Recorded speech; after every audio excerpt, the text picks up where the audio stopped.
स्वागत है आपका इस वीडियो में। ये है हमारा श्लोक नंबर 31 अध्याय पहला।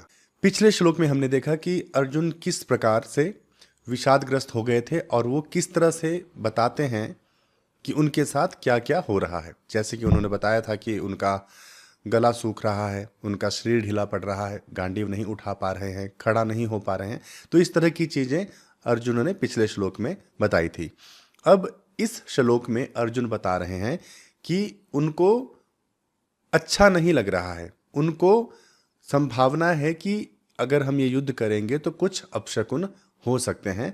तो क्या क्या अपशकुनों की बात अर्जुन करते हैं वो इस श्लोक में हम देखेंगे। तो चलिए पढ़ते हैं हमारे इस श्लोक को।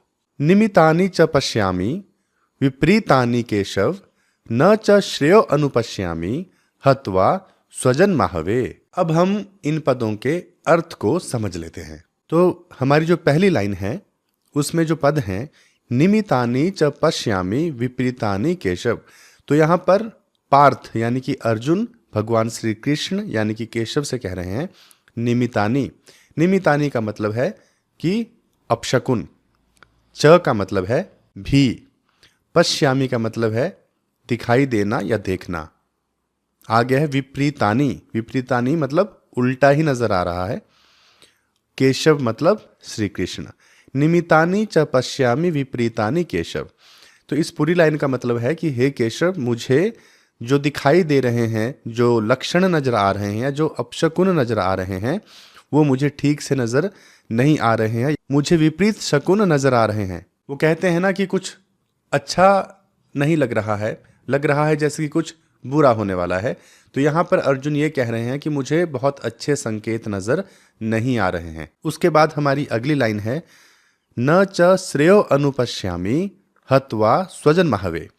न च का मतलब यहाँ पर क्या हुआ, न का मतलब नहीं होता है और च का मतलब भी होता है और भी होता है। श्रेयो अनुपश्यामि हत्वा स्वजन माहवे, तो श्रेयो का मतलब है श्रेय, ठीक है। अनुपश्यामि का मतलब यहाँ पर वही है दिखाई देना।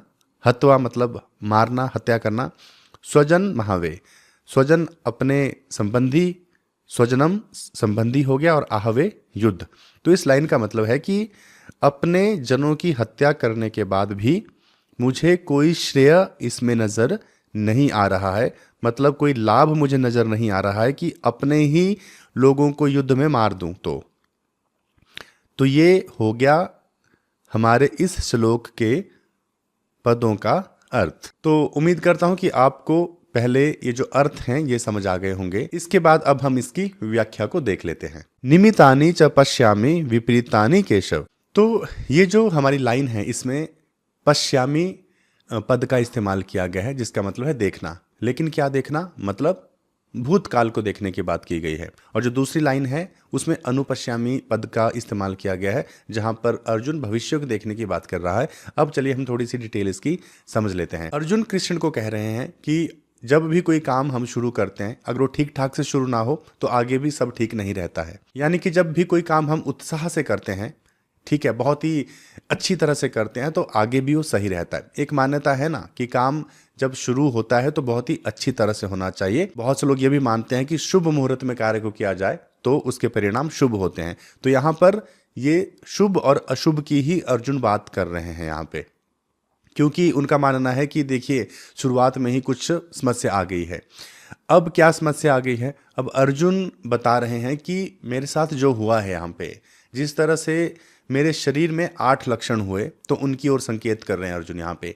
जैसे कि अर्जुन ने कहा कि मेरा जो शरीर है वो ढीला पड़ रहा है, अंग ढीले पड़ रहे हैं, गला सूख रहा है, मुख सूख रहा है, ठीक है, हाथ कांप रहे हैं, गांडीव छूट रहा है, कुछ समझ नहीं आ रहा है, बुद्धि भ्रमित होती जा रही है और मैं खड़ा होने में भी समर्थ नहीं हूं।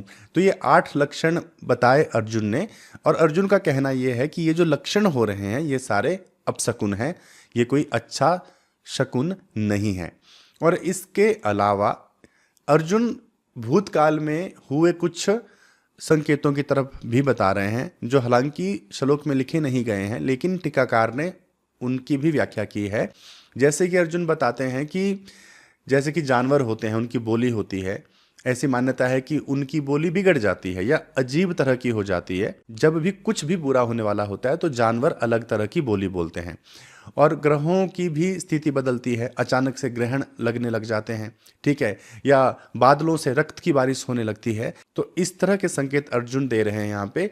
उनका कहना है कि पहले भी इस तरह की चीजें हुई हैं और अभी वर्तमान में जो मेरे शरीर के साथ जो चीजें हुई, जो लक्षण प्रकट हुए, ये दोनों ही मुझे कहीं से भी शुभ नहीं लग रहे हैं इस युद्ध के लिए। क्योंकि अब अर्जुन डर गया है, मोह से ग्रसित हो गया है, अब इसलिए वो सारी चीजों को यहां पर जोड़ने लगा है। जब अपशकुन की बात आती है तो कई बार ये देखा जाता है या ऐसी मान्यता है कि कोई अगर जानवर भी है, कोई प्राणी भी है, तो वो किसी अपशकुन को प्रकट नहीं करते। वो साधारण रूप से जो भी उनकी शारीरिक क्रिया है उसको करते हैं। जैसे मान लीजिए बिल्ली का रोना, ठीक है, तो वो नॉर्मली ऐसा कर रही है, लेकिन वो अप्रत्यक्ष रूप से ये बताने की कोशिश कर रही है कि भविष्य में कुछ बुरी घटना घटने वाली है। लेकिन ऐसा वो खुद बता नहीं रही है, वो स्वाभाविक रूप से हो रहा है। लेकिन अर्जुन के साथ ऐसा कुछ नहीं हो रहा है। उसके शरीर में जो भी अभी चल रहा है वो उसके मोह की वजह से हुआ है, अपने सगे संबंधियों को देखने की वजह से हुआ है। और जब भी कोई अपशकुन होता है तो अपशकुन की वजह से कोई घटना कभी नहीं घटती। घटना घटने वाली होती है जिसका सूचक कोई बन सकता है, कोई क्रिया बन सकती है, ठीक है। जैसे कि मान्यता है कि बिल्ली ने रास्ता काट लिया, या घोड़े हैं वो खाना नहीं खा रहे हैं, या अजीब तरह से बर्ताव कर रहे हैं। तो ऐसा नहीं है कि वो कुछ कर रहे हैं जिससे कुछ बुरा होने वाला है। कुछ बुरा होने वाला है इसलिए वो स्वाभाविक रूप से उसका संकेत दे रहे हैं। लेकिन अर्जुन के साथ ऐसी कोई घटना नहीं घटी है। यानी कि जो कुछ हो रहा है अर्जुन उसको अपने साथ जोड़ने की कोशिश कर रहे हैं। जैसे कि मैंने पिछले श्लोक में बताया कि जब हम कुछ काम नहीं करना चाहते हैं या हम उससे बचने की कोशिश करते हैं तो हम कोई ना कोई बहाना बनाते हैं, या हमारा शरीर ही अजब तरीके की चीजें करना शुरू कर देता है।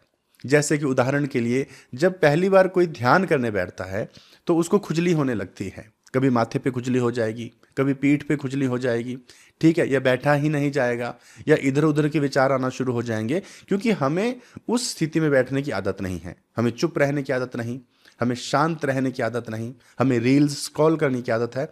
तो जब हम वैसी स्थिति में बैठेंगे तो मन तो नहीं चाहता ना, मन तो चाहता है घूमे फिरे ऐश करे। तो जैसे ही हम ध्यान में बैठेंगे हमारा शरीर प्रतिक्रिया करना शुरू कर देता है, ठीक है, अजीब अजीब तरह की चीजें अनुभव होने लगती हैं। तो अर्जुन के साथ भी यही हुआ।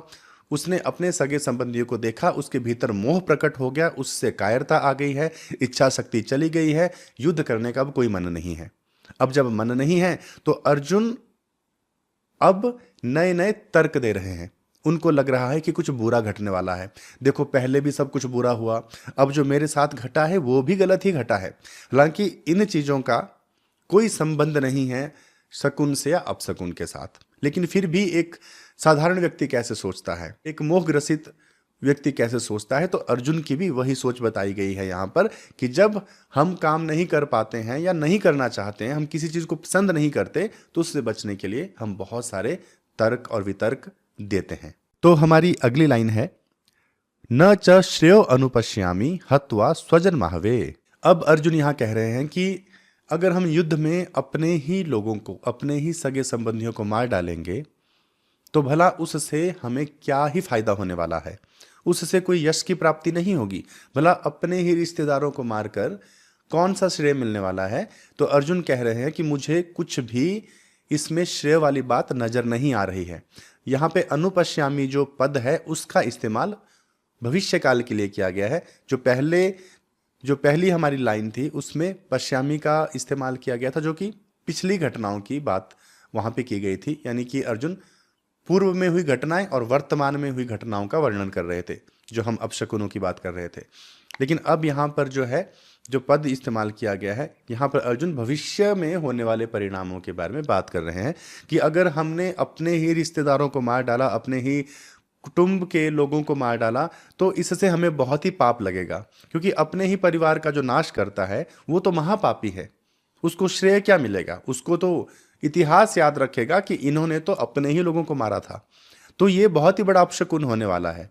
और यहाँ अर्जुन ये भी संकेत करते हैं कि अपशकुनों की भी बात छोड़ दें, अगर मैं खुद भी विचार करूं, अगर ठंडे दिमाग से सोचूं, तो भी मुझे इसमें कुछ सही नहीं लग रहा है।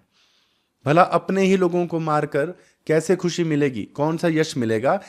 तो अर्जुन का मतलब यहाँ पर है कि कुछ भी ठीक होने वाला नहीं है, जो हो रहा है सब कुछ गलत ही हो रहा है। हम एक बार फिर से स्पष्ट कर दें कि अर्जुन अपने सगे संबंधियों को देखकर पूरी तरह से मोह से ग्रस्त हो चुके हैं, इसीलिए वो पूरी तरह से भयभीत हो चुके हैं, डर चुके हैं। उनके अंदर एक बड़ा विषाद उत्पन्न हो गया है और उसी के अधीन होकर अब वो कुछ सोच समझ नहीं पा रहे हैं, इसलिए वो पूरी तरह से हार मान चुके हैं और इस युद्ध को लड़ने की इच्छा भी छोड़ चुके हैं और इसी वजह से अब उनके भीतर इस तरह के विचार प्रकट हो रहे हैं। तो उम्मीद करता हूं कि आपको ये श्लोक समझ में आ गया होगा। अब हम मिलेंगे अगले श्लोक में, अगले वीडियो में।